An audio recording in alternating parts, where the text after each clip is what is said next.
So what we're going to do is we're going to put a coconut on one of these holes, see how high it flies, and see if it can crack when it lands.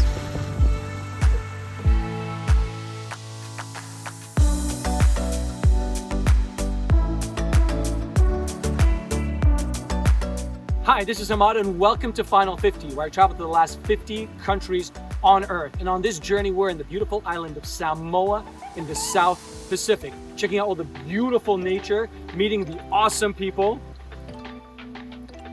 and checking out the vibes and all that this island has on offer right in the middle of the wet season. So let's go have an adventure.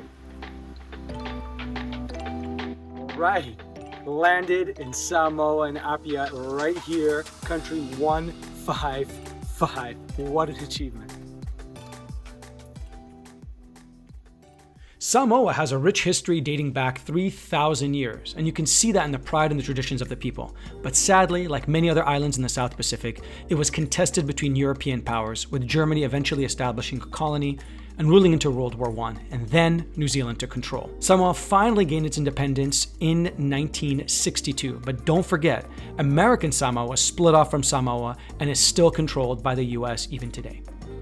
During my trip, I saw the history of the country, especially in the capital city, with some of the old colonial-style buildings. But I also discovered a museum dedicated to Robert Louis Stevenson, who you may remember authored Treasure Island and lived his final years on the island, where he died and is buried at the top of the mountain behind his lavish estate. In fact, his estate became a museum, which I stopped by to explore. It's super, super nice, and actually one of the main sites to see if you're in Apia in the capital. Okay, so tell us, why is this place so historic for Samoans? So this place is very important for us because this is one of the main historical sites for our people, also especially for the students in our country.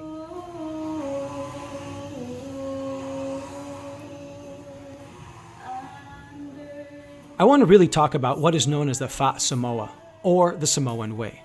This refers to the traditional cultural practices and customs that are deeply ingrained in Samoan society. It is a way of life that values respect for elders, community harmony, and humility, and emphasizes the importance of social connectedness and mutual support.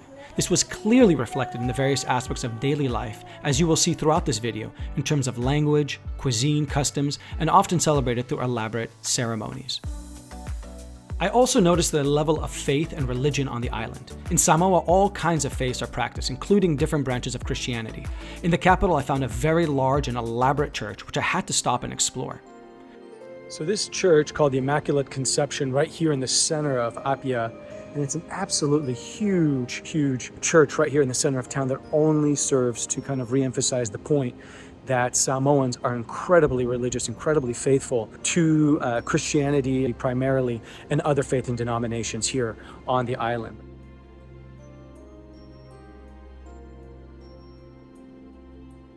I also found a Bahai temple, one of the largest in the region, and decided to see it because from memory, when I was in India and visited a Bahai temple, I remember how quiet and serene these temples can be. So for whatever reason, I always find these Bahai temples such a great place to just kind of seek solace, meditate, relax. You can just kind of even hear my echo, and the place is just so nice. But what really surprised me the most was that on every evening between 6 and 7 p.m. for about 10 to 20 minutes, everything comes to a standstill. It is literally a curfew for religious observance and the hours typically spent with loved ones in their homes. No joke, I was in a cab heading back to the capital and everything just paused. Surreal, but goes to show the critical emphasis placed on traditions and respect and devotion in this country, all part of the Fa'a Samoa. It happens once a day? Yes. What time? Especially in the evening, like 7. Okay. Yeah. So every family gather together and do their evening prayers. There Is allowed to go shopping or to walk around the road. And this is all over Samoa? Yes. All right, perfect. For any religion, any Christian religion? Any. And so tapu ends with a bell ringing, and that's when everybody can get back into the rhythm of things and get back to the norm. But it's really, really interesting how everything just stops for this like 10, 15 minutes. We just stopped on a cab going back from the wharf. Really interesting. While walking around the capital, I kept noticing Samoans wearing these really cool skirts, which I discovered later were called lavalava. Now, I'm not gonna lie, It felt like a major contradiction in terms. Samoans are big, strong people, like really big people, almost intimidating. But seeing them sport the lavalava somehow makes the people, especially the men, more approachable. So I had to try one on to see what it's all about, and man, are these things comfortable. This is going to be the new way that we're going to start traveling. Beautiful. Right, thanks to the lovely June who helped me pick the right pants. So we're going to start sporting this on travels because it is super comfy. But you usually wear underwear with this or no underwear? Yeah, it's up to you. It's up to you. Go commando or not. All right. In line with a Fa'a Samoa, I guess I shouldn't have been surprised to see the traditional fales outside nearly every home in the country. These fales are characterized by no permanent walls or discernible doors, exactly in line with the communal spirit of the country in terms of ensuring a sense of social connectedness and being part of a larger community. One thing that really grabbed my attention about Samoan people is their love for intricate tattoos. I mean, just look at the amazing tattoos on one of my favorite actors, The Rock, who is partly Samoan. So I did some research, asked around, and was told that tattoo ceremonies, which are incredibly intricate, protracted, and elaborate affairs, take place every day in a specific location right in the capital. So the tattoo ceremony is a very, very important part of Samoan culture.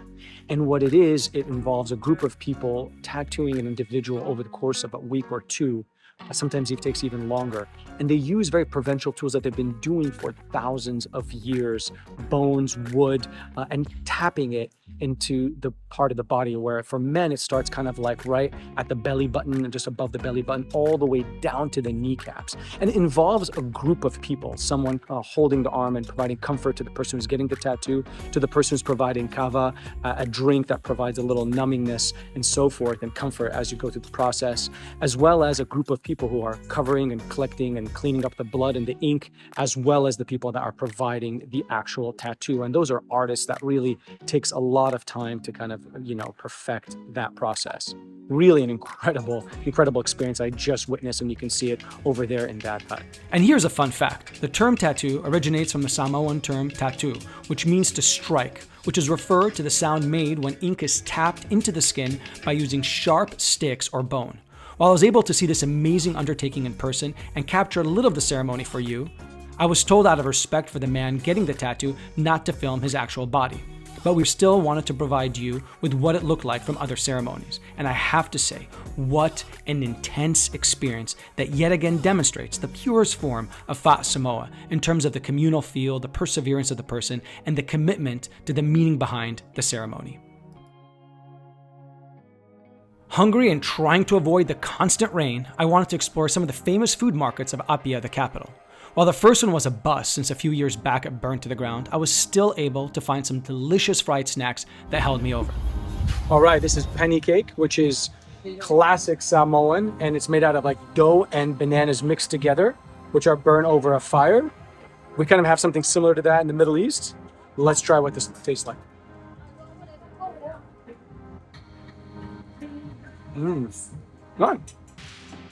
Not too sweet, hearty, fried, but good. These are good.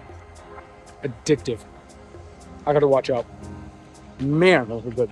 Then someone told me that the new market was relocated across town. So I made my way over to the new market, and no joke, I have never tried so many different types of food in one place. The variety was mind-blowing and the different tastes incredible. What a delicious meal. So good. All right, now we're having oka, which is another Samoan delicacy. Cucumbers, raw fish, and coconut. Hopefully it doesn't do a number on my stomach because I'm not used to eating all of this. I imagine it's a little bit like ceviche. And spicy too. All right, in the middle of this awesome market, the new flea market on the other side of town, I just discovered that they take coconut shells, smoke them so that you can actually use it as charcoal for your barbecue. How cool is that?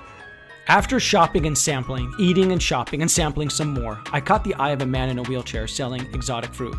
I sat with him for a little while to hear about his background, his story, and his perspective on Samoa. It was a sad and tragic tale, but one that still left me inspired and only reaffirmed my admiration for the people. People they love to travel and visit to Samoan because their culture respects people. They respect all people, whatever kind of people they came. They always respect them. And Fa'a Samoa, our culture, is wrapped up with love and care and hospitality. Many people, they come to Samoa, they try to taste their local fruits and local fish and everything here in Samoa, because Samoa is a beautiful country here in the Pacific. I decided to use the rest of my time in Samoa to really get immersed in another side of the country, namely its natural beauty on the main island of Apulu. No wonder Robert Louis Stevenson came to live and die here. The place, as you will see, is unreal. So in the back of Robert Louis Stevenson's house is this beautiful path to the top of Mount Via, which is essentially kind of an overlook to the city of Apia here in Samoa. Trying to jam it up this hill to the top of the mountain. Holy crap. You're going up about 1,000 feet. I'm trying to do it in like 20 minutes. Usually takes about 45, but I'm pushing through. Show my Samoan friends how we work it. Let's do this. I made it about 20 minutes or less. Really beautiful place. A nice, beautiful resting place for this legendary author, Robert Louis Stevenson, who's buried back there. I had hoped to find a rental car to drive around the island, but I struggled to find one. Most agencies have sold their cars during COVID to stay afloat. Luckily, one person directed me to another, and thankfully I met Fred. What a great guy. And frankly, we ended up exploring the island together as he had been living abroad in New Zealand for the last few decades. All right, I'm here with my intrepid guide and friend, Fred. We both just discovered. And how do you pronounce this place? Papaitai Waterfall. We just found it right in the middle of all these weeds right here. It's the first time that he's seen it and I've seen it. Absolutely beautiful. Honestly, I couldn't get enough of the waterfalls, and this island had so many to choose from. But I have to say my favorite was Aiga Waterfalls because it had a backdrop of the valley below leading to the ocean. So green and beautiful, and of course wet from the constant torrential rain. And yes, as you guessed it, I was there in the wet season. We then went to a very unique location on the main island, the famous Ocean Trench. So one of the really cool things to do here in Samoa as part of kind of like seeing and exploring nature is the Tusua Trench, which is essentially called a giant swimming hole. That's what it really means in local Samoan. And what it is, it's part of a lava tube system that collapsed and connects it to the ocean, so it got filled with water over time. What it really reminds me of is the cenotes in the Mayan Peninsula, where you can kind of connect these incredible watering holes between different places. The same thing you'll see with this beautiful place. So now let's go check it out and maybe even jump in. Whoa! Such a cool natural phenomenon and a really fun place to hang out. Lucky for us, the rain drove away the tourists, so we had it all to ourselves. Fred. Woo! Oh. On the way back to the capital, we stopped in what is known as one of the most beautiful beaches on the island, Lalomanu Beach, to see the sunset. Other than the magnificence of the beach and the serenity of the sinking sun, I was really enamored by the fales on the beach. I was about to call an audible and sleep in one of them, but they were literally all booked out. Such a nice experience, and I hope in the future I can return to stay in one of them and truly feel like I am floating in the ocean. The next day, I decided to take a ferry to Savai'i, a neighboring island, to see even more of the raw nature. But I was late, and I thought I missed the ferry. Even though I got there late, the ferry was still in the dock. I jumped on, and we trekked across the strait and arrived by noon. Our first stop was to see the famed Blowholes of Samoa. It was like nothing I had ever seen before. So right here, we're in the Alofaga Blowholes, right here on the island of Savai'i. And they're crazy because what you have is all this lava on the floor, and boom, right behind you, you can see that the water, when it crashes against the lava, just goes right through the cracks and then blows up right behind you. It's pretty intense. And what we're gonna do is we're gonna put a coconut on one of these holes, see how high it flies, and see if it can crack when it lands. You got it? Watch out. Whoa! There it is. Woo! Woo!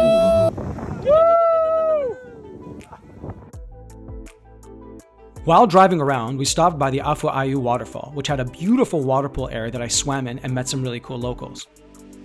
All right, and where are you from? I'm from New Zealand. And so there's a lot of Samoans coming in from New Zealand. Why is that? We haven't been back home since 3 years because of COVID. And now that the restrictions opened up, It feels good to be back home. and how many Samoans are there in New Zealand, do you think? I'm not sure, but I know most of them are here. Awesome, enjoy, thank you. And on the way out, I also stopped to get some fresh coconut by the side of the road. While traveling, always stay hydrated as naturally as possible. Here we go.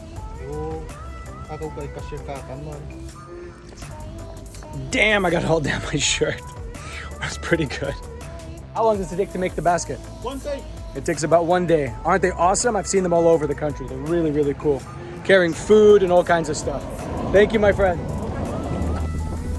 That night, I reconnected with Fred and even had a chance to meet his beautiful baby and wife. Fred epitomized the Fa'a Samoa. His generosity, patience, and desire to give me the best time possible while ensuring my safety is exactly what this way of life is all about.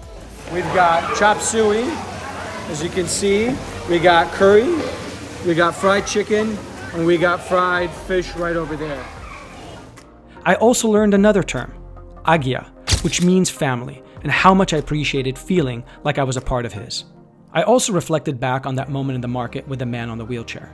I remember at the end of the conversation, he slowly leaned in and asked me quietly if he could have my cap in return for his. Now, don't get me wrong, I loved my cap, but something told me to just do it. It was the least I could do. So we exchanged hats, and I left him satisfied with a smile. Beautiful people, beautiful stories, were really remarkable. That guy had been through a lot. His poor son had passed away from COVID, and he was paralyzed, and so it only made sense that we traded something so we can remember each other. Really awesome. But what made me even happier is this. A few days later, I was in the capital of Tonga and saw an older cab driver parked outside their local market. Something just told me, again, to just give it to that cab driver. And I was right. The hat looked so good on him, and it put a smile on his face too. Through my journeys, I constantly learn how to be a more intentional traveler, an admirer of community spirit, a better person overall. My short visit to Samoa helped me see the importance of all these qualities, which are magnified in the hearts and minds of the Samoan people. Indeed, my admiration for the Fa'a Samoa, the Samoan Way, will forever be incorporated in my interactions with the people across the world. Fafitai. Well, I hope you enjoy this incredible tour of the beautiful island of Samoa in the South Pacific and saw how amazing the nature, the vibes, the people are of this beautiful South Pacific island. Have you ever been to Samoa? Have you ever been to the South Pacific? Please let me know in the comments below. I'd love to hear from you. And if you want more content from Final 50, subscribe right over here. Thank you for watching. Stay curious, and I look forward to seeing you on my next journey.